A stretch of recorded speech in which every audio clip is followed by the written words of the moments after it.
মহান সৃষ্টিকর্তার কাছে কৃতজ্ঞতা জ্ঞাপন করছি।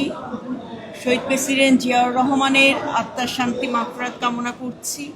দেশনেত্রী বেগম খালেদা জিয়া, যিনি আমাদের জন্য লড়েছেন, সংগ্রাম করেছেন, যার হাত ধরেই রাজনীতিতে এসেছি, আমি সেই মহান নেত্রী দেশনেত্রী বেগম খালেদা জিয়াকে শ্রদ্ধা ভরে স্মরণ করছি।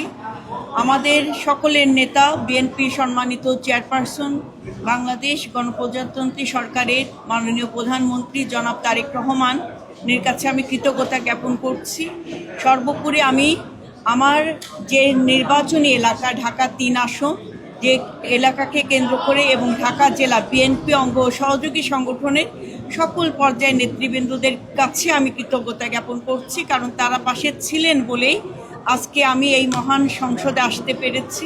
তারা আমার সাথে সংগ্রামের প্রতিটি পথে ছিলেন এবং অনেক নির্যাতন জুলুমের পরেও আমরা যে মানুষের কথা বলতে এসেছি, এখানে আমরা শুধু একটা আসনকে নয়, আমরা পুরো বাংলাদেশকে রিপ্রেজেন্ট করব, যেখানে মানুষ নির্যাতিত নিপীড়িত মানুষ তার কথাগুলো বলতে পারে না, অসহায় নিপীড়িত মানুষের কথাগুলো আমরা সংসদে বলবো এবং যথাযথ আইন প্রণয়নের মাধ্যমে এই সকল সমস্যার সমাধান হবে, এই পথ আমরা সৃষ্টি করব।